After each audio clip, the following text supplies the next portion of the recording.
Welcome back to the channel. Today we're going to show you how to enable the touchpad on your ASUS Vivobook 15 so you can use it without any issues. First, check if the touchpad is disabled using the function keys. On most ASUS Vivobooks, press Fn plus F9. Look for the touchpad icon on the F9 key to toggle the touchpad on or off. Next, make sure the touchpad is enabled in Windows settings. Go to Settings, Devices, Touchpad. Make sure the touchpad toggle is switched to on. If it still doesn't work, check the Device Manager.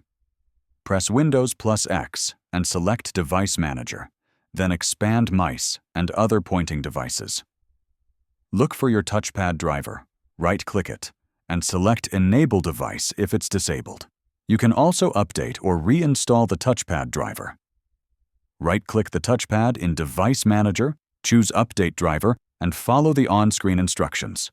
Restart your laptop afterward. Finally, some ASUS Vivobooks have a touchpad on-off switch in the BIOS.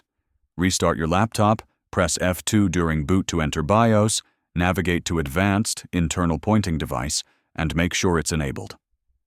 Save and exit.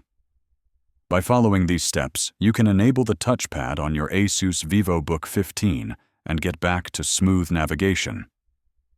If this video helped you, hit like, subscribe, and share your experience in the comments. Thanks for watching.